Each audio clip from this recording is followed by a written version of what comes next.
ಬಂಧುಗಳು ನಮಸ್ಕಾರ. ನಾನು ಶಿವಾನಂದ ಎಡಳಿ KRS ಪಾಟೀಲಿಂದ ಮಾತಾಡೋದು. ಇವತ್ತು ನಾವು ವಾರ್ತಾ ಮತ್ತು ಪ್ರಸಾರ ಇಲಾಖೆ ಮುಂದ್ಗಡೆ ಬಂದಿದ್ದೀನಿ. ಕೆಲವೊಂದಿಷ್ಟು ಬೇರೆ ಬೇರೆ ಸ್ಟಿಂಗ್ ಆಪ್ಷನ್ ಮಾಡ್ತಾಯಿದ್ದೆ. ಹೀಗಾಗಿ ಒಂದು 2-3 ದಿನಗಳ ಕಾಲ ಒಂದಿಷ್ಟು ನಾನು ವಾರ್ತಾ ಮತ್ತು ಪ್ರಸಾರ ಇಲಾಖೆ ವಿಷಯಗಳನ್ನು ಏನು ಅದರ ಬಗ್ಗೆ ಏನೆಲ್ಲ ಏನು ಘಟನೆ ಇದೆ, ಏನು ಸುದ್ದಿ, ಎಲ್ಲ ವಿಚಾರಗಳನ್ನು ಒಂದು ಸ್ವಲ್ಪ ತೆಗಿತಾ ಇದ್ದೆ. ಒಂದಿಷ್ಟು ಹಿರಿಯ ಪತ್ರಕರ್ತರಿಗೆ ನಾನು ಮಾತಾಡಿಸಿ ನೋಡಿದೆ. ನಾವು ಬೇರೆ ಬೇರೆ ಥರಕ್ಕೆ ವಿಡಿಯೋಗಳನ್ನು ಮಾಡಿದ್ದೀವಿ. ಇಷ್ಟೊಂದು ಪ್ರೆಷರ್ ಬರ್ತಾ ಇಲ್ಲ. ಯಾಕೆ ಇಷ್ಟೊಂದು ಪ್ರೆಷರ್ ಇಲ್ಲಿ ಬರ್ತಾ ಇದೆ, ಯಾವ ವಾತಾವರಣಕ್ಕೆ ಬರ್ತಾ ಇದೆ, ಹಾಗಾದರೆ ಇಲ್ಲಿ ಯಾವ ಥರದ ಏನು ಸಮಸ್ಯೆ ಇದೆ, ಯಾಕೆ ಇವರು ಇಷ್ಟೆಲ್ಲ ಏನಪ್ಪ ಅಂದ್ರೆ ಏನು ಇಲ್ಲಿರ್ತಕ್ಕಂಥ ಮಿನಿಸ್ಟ್ರುಗಳಿಗೆ PAಗಳಿಗೆ ಆಮೇಲೆ ಸಚಿವರಿಗೆ MLAಗಳಿಗೆ MLA PAಗಳಿಗೆ ಹೇಳಿಸಿ ಮಾಡಿ ಶಿವಾನಂದಗೆ ಹೇಳಿಸೋಕ್ಕೆ ಒಂದಿಷ್ಟು ಟ್ರೈಯನ್ನು ಮಾಡಿದ್ರು.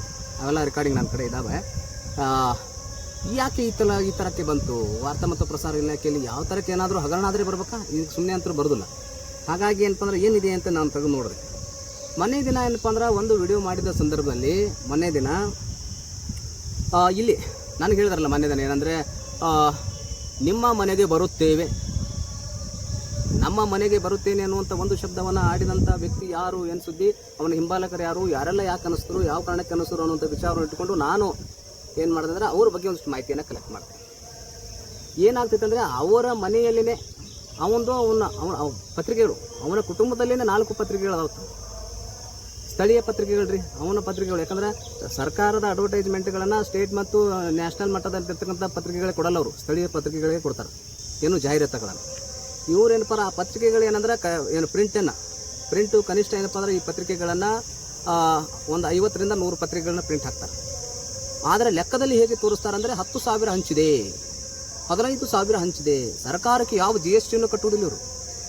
ಒಂದು ಪತ್ರಿಕೆಯಿಂದ ಹಿರಿಯ ಪತ್ರಕರ್ತರು ಹೇಳಿದ್ರೆ ನನಗೆ, ಒಂದು ಪತ್ರಿಕೆಯಿಂದ ಶಿವಾನಂದ 1.5 ಲಕ್ಷದಿಂದ 3 ಲಕ್ಷ ರೂಪಾಯಿ ಒಂದು ತಿಂಗಳಿಗೆ ಅವ್ರಿಗೆ ಲಾಭ ಬರುತ್ತದೆ. ಮನೆಯಲ್ಲಿ 4 ಪತ್ರಿಕೆ ಅದಾವೆ, ಎಷ್ಟಾಯಿತು ಅವರಿಗೆ? ಒಂದೇ ಕುಟುಂಬದಲ್ಲಿ 4 ಪತ್ರಿಕೆಗಳದಾವ, ಆತನಿಗೆ ಹತ್ತತ್ರ ಎಷ್ಟು ಲಕ್ಷ ಲಾಭ ಇರ್ಬೋದು? ಯಾಕೆ ಇಷ್ಟೊಂದು ಉಕ್ತಾ ಇದೆ ಇವರಿಗೆ? ಸಮಾಜದ ಕಳಿಕಳಿ ಉಕ್ಕಿ ಏಕೆ ಹರಿತಾ ಇದೆ? ನಮ್ಮ ಸಮಾಜದವರಿಗೆ ಹೀಗೆ ಅಂದರು. ನಾನಂದೆ, ನಿನ್ನ ಸಮಾಜಕ್ಕೆ ಆಗ್ತಾ ತೊಂದರೆಗಳೇ ನೀನು ಓಡಾಡ್ತಿಲ್ಲ ತಮ್ಮ. ನಿನ್ನ ಒಂದು ಕುಟುಂಬದಲ್ಲಿ 4 ಪತ್ರಿಕೆಗಳದಾವು, ಜಾಹೀರಾತು ಪತ್ರಿಕೆಗಳೇನು ಸರ್ಕಾರ ಕೊಟ್ಟಂಥ ಜಾಹೀರಾತನ್ನು ಒಂದೇ ಕುಟುಂಬದವ್ರಿಗೆ ಯಾಕೆ ಕೊಟ್ರಿ? ನನ್ನ ಪ್ರಶ್ನೆ. ಅವು 4 ಪತ್ರಿಕೆಗಳನ್ನು ಒಂದೇ ಕುಟುಂಬದಲ್ಲಿ ಹೆಂಗೆ ಪರ್ಮಿಷನ್ ಕೊಡೋಕ್ಕೆ ಸಾಧ್ಯ? ಒಂದೇ ಕುಟುಂಬದವ್ರಿಗೆ ಒಂದು ಪತ್ರಿಕೆನ ನೀವು ಪರ್ಮಿಷನ್ ಕೊಡಬೇಕಾದ್ರೆ ಅದರಲ್ಲಿ ಸ್ಥಳೀಯವಾಗಿ ತಹಶೀಲ್ದಾರ್ ಹಿಡ್ಕೊಂಡು, ಪೊಲೀಸ್ ಠಾಣೆ ಹಿಡ್ಕೊಂಡು, CPR ಹಿಡ್ಕೊಂಡು, SP ಹಿಡ್ಕೊಂಡು, DSP ಹಿಡ್ಕೊಂಡು ಎಲ್ಲರೂ ಅನುಮತಿ ಮೇಲೆ ಕೊಡೋದು ತಾನೆ. ಒಂದೇ ಕುಟುಂಬದಲ್ಲಿ 4 ಪತ್ರಿಕೆಯನ್ನು ಹೇಗೆ ಕೊಟ್ರಿ? ಜಾಹೀರಾತುಗಳನ್ನು ಒಂದೇ ಕುಟುಂಬದಲ್ಲಿ ಹೇಗೆ ಕೊಟ್ರಿ? ಒಂದೇ ಕುಟುಂಬದಲ್ಲಿ ಕನಿಷ್ಠ ಒಂದು ಪತ್ರಿಕೆ 1.5 ಲಕ್ಷದಿಂದ 3 ಲಕ್ಷ ಒಂದು GSTಯನ್ನು ಕಟ್ಟೋದಿಲ್ಲ. ಇದರ ಕುರಿತು ಮಾನ್ಯ ಈ ರಾಜ್ಯದ ಮುಖ್ಯಮಂತ್ರಿ ಸಿದ್ದರಾಮಯ್ಯ ಸಾಹೇಬರು ಒಂದು ಹೇಳಿಕೆಯನ್ನು ಕೊಡ್ತಾರೆ ಮೊನ್ನೆ ದಿನ.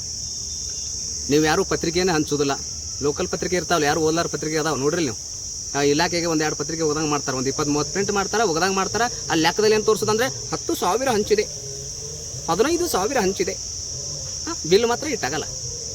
ಸರ್ಕಾರಕ್ಕೆ GSTಯನ್ನು ಕಟ್ಟಲಾರ್ದೇ ತಿಂಗಳಿಗೆ 1.5 ಲಕ್ಷದಿಂದ 3 ಲಕ್ಷದವರೆಗೆ ಅಂದಾಜು ಒಂದು ಪತ್ರಿಕೆಯನ್ನು ಪಡಿತಾರೆ. 4 ಪತ್ರಿಕೆ ಅಂದ್ರೆ ಮತ್ತು ಅವನಿಗೆ ತಿಂಗಳ ಏನಪ್ಪ ಅಂದ್ರೆ 6-10 ಲಕ್ಷ ರೂಪಾಯಿ ಬರ್ತೈತಿ. ಅಂಥ ಬರುವುದನ್ನು ಇವತ್ತು ಶಿವಾನಂದ ಇಂಥ ಕಳ್ಳರನ್ನು ಹಿಡಿದು ಹೊರಗೆ ತೋರಿಸಿದಾಗ ಉಕ್ಕಿ ಬರಲ್ಲ ನಮ್ಮ ಸಮಾಜಕ್ಕೆ ಶಿವಾನಂದ. ನಾನು ಯಾಕೆ ವಿಷಯ ಹೇಳ್ತೀನಿ ಅಂದರೆ, SC/ST ಕುಂದುಕೊರತೆ ಆಯೋಗ ತಂದಿರ್ತೈತಿ. ಅವ್ರಿಗೇನಾದ್ರೂ ಅನ್ಯಾಯ ಆದರೆ, ಏನಾದ್ರು ತೊಂದರೆ ಆದರೆ ಅವ್ರು ದೂರನ್ನು ಕೊಡಬೇಕು ಅಂತೇಳಿ. ಮೊನ್ನೆ ದಿನ ಜಿಲ್ಲಾ ಪಂಚಾಯತಿಯಲ್ಲಿ ಬೆಂಗಳೂರಿಂದ ಆಯುಕ್ತರು ಬರ್ತಾರೆ. ಆಯುಕ್ತರು ಬಂದ ಸಂದರ್ಭದಲ್ಲಿ ಇದೇ ಪುಣ್ಯಾತ್ಮ, ಪತ್ರಿಕೆ ಇರುವಂಥ ಪುಣ್ಯಾತ್ಮನೇ ಶಿವಾನಂದ ದಲಿತ ಸಮಾಜದ ಮೇಲೆ SST ಸಮಾಜದ ಮೇಲೆ ಅವ್ರ ಅಧಿಕಾರಿಗಳಿಗೆ ವಿಡಿಯೋ ಮಾಡುತ್ತಾನೆ.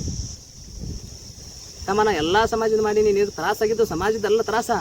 ನಿನಗೆ ಬರ್ತಕ್ಕಂಥ ನಿನ್ನ ಕುಟುಂಬದಲ್ಲಿ ಇರ್ತಕ್ಕಂಥ 4 ಪತ್ರಿಕೆಗಳದಾವೆ. 4 ಪತ್ರಿಕೆಗೆ ತಿಂಗಳಿಗೆ 6-10 ಲಕ್ಷ ರೂಪಾಯಿ ಬರ್ತೈತಿ ನಿನಗೆ. ಅವ್ರು ಹೇಳಿದಿರುತ್ತೆ, ವಾರ್ತಾ ಮತ್ತು ಪ್ರಸಾರ ಇಲಾಖೆ ಅಧಿಕಾರಿ ಹೇಳಿದಿರುತ್ತೆ, ನೋಡಪ್ಪ ನೀನಂತರೂ ಪತ್ರಿಕೆ ಏನಪ್ಪ ಅಂದ್ರೆ ಸರಿಯಾಗಿ ಹಂಚಿಲ್ಲ, 20-30 ಪತ್ರಿಕೆ ಕೊಡ್ತಿ, ಕೊಟ್ಟು ಮಾಡಿ ಬಿಲ್ ಮತ್ತು ದೊಡ್ಡ ತೊಗೊಂಡೋತಿ, ನೀ ಹೆಂಗೆ ಬಗೆಹರಿಸ್ತಿ ಗೊತ್ತಿಲ್ಲ. ನಮ್ಮ ಇಲಾಖೆಗೆ ಶಿವಾನಂದ ಬರಬಾರ್ದು. ಇಲ್ಲಾಂದ್ರೆ ನೀ ಕರೆಕ್ಟಾಗಿ ಏನಪ್ಪ ಅಂದ್ರೆ ಪತ್ರಿಕೆನ ಹಂಚ್ಬೇಕು, ಲೆಕ್ಕ ಹಂಗೆ ನಂಗೆ ಕೊಡ್ತೀನಿ, ಇಲ್ಲಾಂದ್ರೆ ಈ ಸಮಸ್ಯೆ ಪರಿಹಾರ ಮಾಡು. ಆ ಪುಣ್ಯಾತ್ಮ ಹೇಳಿಕೆ ಈ ಪುಣ್ಯಾತ್ಮ ಎದ್ದು ನಿಂತು ಬಿಡೋದು ಶಿವಾನಂದ ನೆಜ್ಜಿಗೆ. ಇಡೀ ರಾಜ್ಯದಲ್ಲಿರುವಂಥ ಬೇರೆ ಬೇರೆ ಜನ ರಾಜ್ಯದಲ್ಲಿರುವಂಥ ಬೇರೆ ಬೇರೆ ಜಿಲ್ಲೆಯಿಂದ ಇವತ್ತು ಸಮಾಜದ ಪ್ರಮುಖ ಮುಖಂಡರನ್ನು ಫೋನಿಸ್ತಾರೆ. ಜಿಲ್ಲೆಯಲ್ಲಿರೋ ಪ್ರಮುಖರು ಅವ್ರ ಹೆಸರು ಹೇಳಲ್ಲ, ಯಾಕಂದ್ರೆ ಅವ್ರ ಹೆಸರು ಹೇಳಿ ಇಂಥ ಒಂದು ಕೆಟ್ಟ ಕೆಲಸಕ್ಕೆ ಬೆಂಬಲ ಕೊಟ್ಟರು ಅಂತೇಳಿ ಅವ್ರ ಘನತೆಯನ್ನು ಕುಂದಿಸಲ್ಲ. ಸಮಯ ಬಂದರೆ ಹೇಳ್ತೀನಿ, ನಾನು ರೆಕಾರ್ಡಿಂಗ್ ಇದೆ, ಸಮಯ ಬಂದರೆ ನಾನು ಹೇಳ್ತೀನಿ. ನಾನು ಗೌರವವಾಗಿ ಹೇಳ್ತೀನಿ, ನೀವು ಬೇರೆ ಬೇರೆ ಪಕ್ಷದಲ್ಲಿದ್ದರೆ ಏನೋ ಮಾಡ್ತೀವಿ, ಕಾಂಟ್ರಾಕ್ಟ್ರು ಏನೋ ಮಾಡ್ಕೊಂಡು ದುಡ್ಡು ಮಾಡ್ಕೊಂಡು ಚೆನ್ನಾಗಿದ್ದೀರಿ, ಸುಮ್ಮಿರ್ಬೇಕಷ್ಟೇ. ನಾನು ಒಳ್ಳೆ ಕೆಲಸ ಮಾಡ್ತೀನಿ. ನನ್ನ ತಂಟೆಗೆ ಬಂದರೆ ಮಾತ್ರ ನಾನು ವಿಡಿಯೋ ಸಮೇತ ಹೊರಗೆ ಹಾಕ್ತೀನಿ, ಆಡಿಯೋ ಸಮೇತ. ಈಗ ಈತ ಹಾವೇರಿ ಜಿಲ್ಲೆಯಿಂದ ಫೋನ್ ಹಚ್ತಾರೆ, ಗಂಗಾವತಿಯಿಂದ ಹಚ್ತಾರೆ, ಮೈಸೂರಿಂದ ಹಚ್ತಾರೆ, ಗುಲ್ಬರ್ಗದಿಂದ ಹಚ್ತಾರೆ. ಶಿವಾನಂದವರೇ, ನೀವು ಏನಪ್ಪ ಅಂದರೆ SST ಸಮಾಜದ ಕುಂದುಕೊರತೆ ಸಭೆಯಲ್ಲಿ ಹೀಗೆ ಹೇಳಿದ್ದಾರೆ, ನೀವು ಅನ್ಯಾಯ ಮಾಡ್ತಿದ್ರಿ, ನಮ್ಮ ಸಮಾಜದ ಬಂದ ಅಧಿಕಾರಿಗಳಿಗೆ ವಿಡಿಯೋ ಮಾಡ್ತೀರಿ ಅಂತಂದು ಹೇಳಿದಾರೆ. ನನಗೇನು ಕನಸು ಬಿದ್ದಿರ್ತದ ಅಲ್ಲಿ ಹೋಗಾಗ? ಹಾಂ, ಈ ಅಧಿಕಾರಿ ಯಾರು ಅಂದರೆ ನನಗಿನ್ನ ಗೊತ್ತಿಲ್ಲ ಸರ್, ನನಗೆ ಗೊತ್ತಿಲ್ಲ. ನಾವು ವಿಡಿಯೋ ಮಾಡಿ ಮುಗಿಸಿದ ಮ್ಯಾಗ ಎಲ್ಲ ಆದ್ಮ್ಯಾಗ ಇವ್ರು ಅವ್ರ ಕಡೆ ಫೋನ್ ಹಚ್ಚಿ, ಇವ್ರ ಕಡೆ ಫೋನ್ ಹಚ್ಚಿ ನಮ್ಮ ಸಮಾಜದವ್ರು ಹೇಳಿದ್ರು. ಹೌದಾ, ನನಗೇನು ಗೊತ್ತದು? ನಾನಂತೀನಿ, ನಮ್ಮ ಮನೆಗೆ ಬಂದು ನಿನಗೆ ಬೆನ್ನು ಹೊತ್ತೀನಿ, ಮನೆಗೆ ಬರ್ತೀನಿ ತಂದಂಥ ವ್ಯಕ್ತಿ ಯಾಕಂದ, ಏನು ಸುದ್ದಿ, ಎಲ್ಲ ಇವನು ಹಗರಣಗಳನ್ನು ನಾನು ತೆಗೆದು ನೋಡಿದೆ. ಏನು ಸಮಸ್ಯೆ, ಇವನು ಎಲ್ಲೆಲ್ಲಿ ಏನೇನು ಕೆಲಸ ಮಾಡ್ದ, ಏನೇನು ಮಾಡ್ತಿದ್ದಾನೆ. ಹಾಂ, ನಾನು ಜಿಲ್ಲಾ ಆಡಳಿತಕ್ಕೆ ಕೇಳ್ತೀನಿ, ಈತನ 4 ಪತ್ರಿಕೆ, ಒಂದೇ ಕುಟುಂಬದಲ್ಲಿ 4 ಪತ್ರಿಕೆ ಹೇಗೆ ಕೊಟ್ರಿ? ಸರ್ಕಾರದ ಜಾರಿ ತಗ ಒಂದೇ ಪತ್ರಿಕೆ ಹಾಕ್ರಿ, ಬೇರೆ ಬೇರೆ ಇನ್ನೂ ಪತ್ರಕರ್ತರಲ್ಲ ಅವ್ರಿಗೆ ಕೊಡ್ರಲ್ಲ, ಪಾಪ ಅವು ಬದುಕ್ಬಾರ್ದನ? ನೀವು ಒಬ್ಬನೇ ಏನಪ್ಪ ಅಂದ್ರೆ ಭಾಳ ಚಲೋ ಮನುಷ್ಯನ? ಬೇರೆ ಬೇರೆ ರಗಡ್ ಪತ್ರಿಕೆ ಅದಲ್ಲ ಸ್ಥಳೀಯವಾಗಿ. ವಿಷಯ ಏನೈತಿ, ಹಣ ಅಲಾಟ್ಮೆಂಟ್ ಮಾಡೋದು ಈತೇ ಅಧಿಕಾರಿ. ಆ ಉದ್ದೇಶದಿಂದ ತನ್ನ ಪತ್ರಿಕೆಗಳಿಗೆ ಲಾಭ ಪಡ್ಕೋತಾನೆ, ಬೇರೆದವ್ರಿಗೆ ಕೊಡೋದಿಲ್ಲ. ಅದೇ ಥರನಾಗಿ ಹಲವಾರು ಸಾಹಿತ್ಯ ಸಮ್ಮೇಳನ, ಅವು ಸಂಸ್ಕೃತಿ ಇದು ಮಾಡುವ ಇದರೊಳಗೂ ತನ್ನ ಬೇಕಾದಂಥ ಪಂಗಡಗಳಿಗೆ ಮಾತ್ರ ಇದು ಸರ್ಕಾರ ಬಂದಂಥ ಅನುದಾನ ಇಲ್ಲ. ಅದು ಮಾಡಲಿ ಈಗ ಕನ್ನಡ ಮತ್ತು ಸಂಸ್ಕೃತಿ ಒಂದು ಇಲಾಖೆ ಐತಿ. ಆ ಇಲಾಖೆಯಿಂದ ಏನಪ್ಪ ಅಂದ್ರೆ ಅದು ಹಾಡುಗಾರಿಗೆ ಅದಷ್ಟು ಕೊಡ್ತಾರಂತೆ. ಅದು ಇಲಾಖೆನೂ ಇಲ್ಲೇ ಇದೆ, ಇದು ಮೇಲ್ಗಡೆ ಇದೆ. ಅವರು ಪುಣ್ಯಾತ್ಮರು ಬೇರೆ ಕನ್ನಡ ಮತ್ತು ಸಂಸ್ಕೃತಿ ಇಲಾಖೆಯವರು ಯಾರಿಗೆ ಒಂದಿಷ್ಟು ಏನಪ್ಪ ಅಂದ್ರೆ ಏನಂತಾರ ತಿಂಗಳು ಏನಂತಾರಲ್ಲ ಪಿಂಚಣಿ ಥರ ಬರ್ತೈತಲ್ಲ, ಅದನ್ನು ಕೊಡ್ಬೇಕಾದ್ರೆ ಅವ್ರನ್ನ 50,000 ರೂಪಾಯಿ ತೊಗೊಳ್ತಾರತ್ತೆ. ಆ ಒಂದು ವಿಷಯನ ನಾನು ಆಮೇಲೆ ಕೇಳ್ಪಟ್ಟೆ. ನಾನು ನನಗೆ ಮೊನ್ನೆ ದಿನ ಅಂದಿರಲ್ಲ, ಅದು ಕೇಳ್ತೀನಿ. ಅದರ ಜೊತೆಯಲ್ಲಿ ಮೊನ್ನೆ ದಿನ ಗ್ರಾಮೀಣ ಪೊಲೀಸ್ ಠಾಣಾ ವ್ಯಾಪ್ತಿಯಲ್ಲಿ ಮತ್ತೆ SST ಸಮಾಜ ಕುಂದುಕೊರತೆ ಸಭೆ ನಡೀತೆ. ಸಭೆಯಲ್ಲಿ ಯಾರೋ ದೇವರೂಪಿಂದ ದೊಡ್ಡಮನಿ ಅಂತ ಅಂದ್ಕೊಂಡು ಯಾರೋ ಬ್ರದರ್ ಅವ್ರು ಹೇಳಿದಾರಂತೆ, ಸರ್ ಶಿವಾನಂದ್ ಅವರು SST ಸಮಾಜದ ಅಧಿಕಾರಿಗಳನ್ನೇ ವಿಡಿಯೋ ಮಾಡುತ್ತಾನೆ. ನಾನಂತೀನಿ, ಅಧಿಕಾರಿಗಳು, ರಾಜಕಾರಣಿಗಳು, ಬಿಳಿಗಳಿಗೆ ಆಡ್ಯಾ ಬರೋರು, ಬೆಳ್ಳನ ಬಟ್ಟೆ ಹಾಕೊಂಡವ್ರು ಬಂದವ್ರಿಗೆ ಅವ್ರಿಗೆ ಏನಾದರೂ ತೊಂದರೆ ಅದನ್ನು ಏನು ತೊಂದರೆ ಆಗ್ತೈತಿ? ನಿಮ್ಮದೇ ಸಮಾಜದ ಅದೆಷ್ಟೋ ಜನಕ್ಕೆ ಏನಪ್ಪ ಅಂದ್ರೆ, ಹೌದಾ, ಅದೆಷ್ಟೋ ಜನಕ್ಕೆ ರೈತರಿಗೆ ಏನಪ್ಪ ಅಂದ್ರೆ ಸರಿಯಾಗಿ ಏನಪ್ಪ ಅಂದ್ರೆ ಯಾವುದೂ ಏನಪ್ಪ ತಹಶೀಲ್ದಾರ್ ಆಫೀಸರ್ ರೈತ ಮಕ್ಕಳಿಗೆ ಏನು ಬರ್ತಾ ಇಲ್ಲ, ಅದನ್ನ ಯಾಕೆ ನೀವು ಕೇಳ್ತಾ ಇಲ್ಲ ಅನ್ನೋದು. ಅದರ ಒಂದು ದೇವರ ಹಿಪ್ಪರಿಗಿದು ಅಂಬೇಡ್ಕರ್ ಭವನ ಹತ್ರ ಒಂದು ಮಹಿಳೆ 2 ಮಕ್ಕಳಿದಾರ, ಅವ್ರು ಆಧಾರ್ ಕಾರ್ಡ್ ಇಲ್ಲ. ನಾನು ಹಲವಾರು ಅದು ನೆನಪಾಗಲ್ಲ ಅವ್ರಿಗೆ. ಅದು ನಾನು ಅವ್ರಿಗೆ ಹಲವಾರು ದಲಿತ ಸಂಘಟನೆಯವ್ರಿಗೆ ಹೇಳಿದೆ, ಸಮಾಜವನ್ನ ಯಾಕೆ ಮುಂದೆ ತರ್ತಾರೆ ಇವ್ರು, ಯಾಕೆ ನಿಮ್ಗೆ ಆಧಾರ್ ಕಾರ್ಡ್ ಇಲ್ಲ? ಮತ್ತೆ ಇಲ್ಲ ದೊಡ್ಡ ರಾಜಕಾರಣಿಗಳ ಹಿಂದೆ ತಮ್ಮ ಸಮಾಜದ ದೊಡ್ಡ ಸಮಾವೇಶ ಮಾಡ್ತಾರ.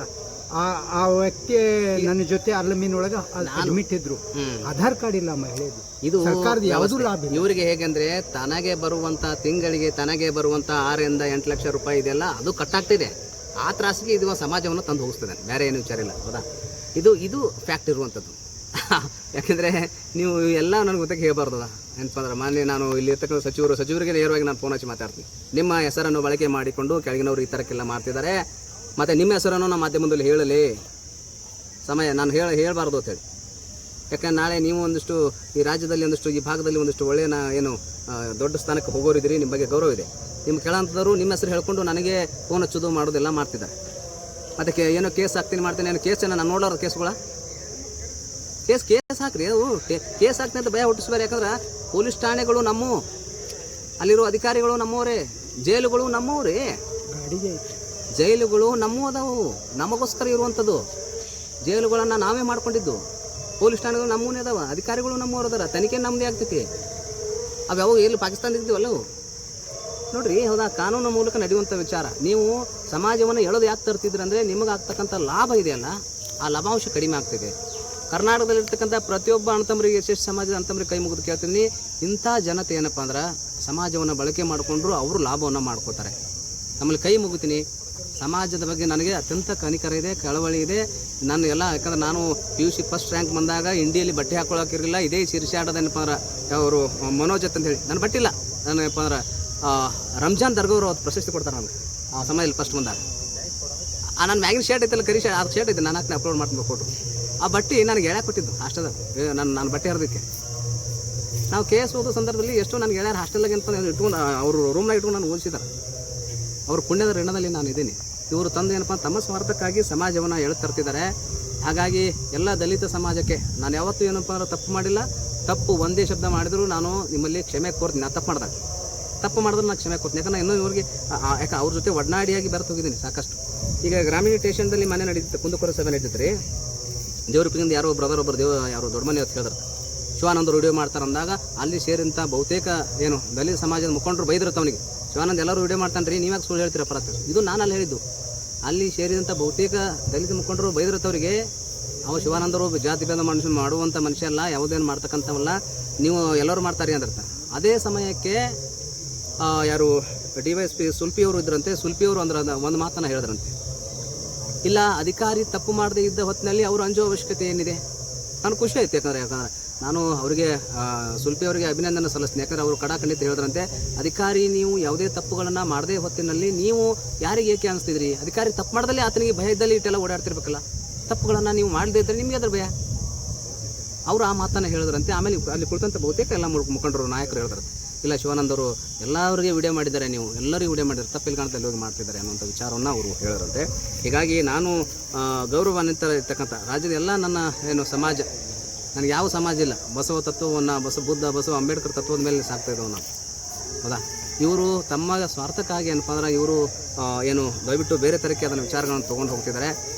ದಯವಿಟ್ಟು ಸಮಾಜ ಎಲ್ಲ ಮುಖಂಡರಿಗೆ ಹೇಳ್ತೀನಿ, ಸಮಾಜದ ಹಿತವನ್ನು ಬಯಸುವವರಿಗೆ ಬೆಂಬಲವನ್ನು ಕೊಡ್ರಿ. ಸಮಾಜ ಹೆಸರನ್ನು ಇಟ್ಟುಕೊಂಡು ಇವರು ತಮ್ಮ ಸ್ವಾರ್ಥಕ್ಕಾಗಿ ಏನಾದರೂ ಬಳಕೆ ಮಾಡ್ಕೊಳ್ತಿದ್ರೆ ಅವರನ್ನು ದಯವಿಟ್ಟು ಸಮಾಜದಿಂದ ಅಲ್ಲ, ಕೆಲವೊಂದು ವಿಚಾರಗಳಿಂದ ಆದರೂ ದೂರ ಇಡುವಂಥ ಕೆಲಸಗಳನ್ನ ಆಗಲಿ, ಹೌದಾ? ಹಾಗಾಗಿ ದಯವಿಟ್ಟು ತಮ್ಮಲ್ಲಿ ಕೈ ಮುಗಿದು ಕಳ್ಕಳಿಂದ ಕೇಳ್ಕೊತೀನಿ. ಎಲ್ಲ ಎಸ್ ಟಿ ಸಮಾಜದವರು ನನ್ನ ಅಣ್ಣತಮ್ಮರುಗಳು ಎಲ್ಲರಿಗಿದ್ದೇನಪ್ಪ ಅಂದ್ರೆ ನನ್ನಿಂದ ಏನಾರು ಹೋದ್ರೆ ನಾನು ಸಾರಿ ಕೇಳ್ತೀನಿ.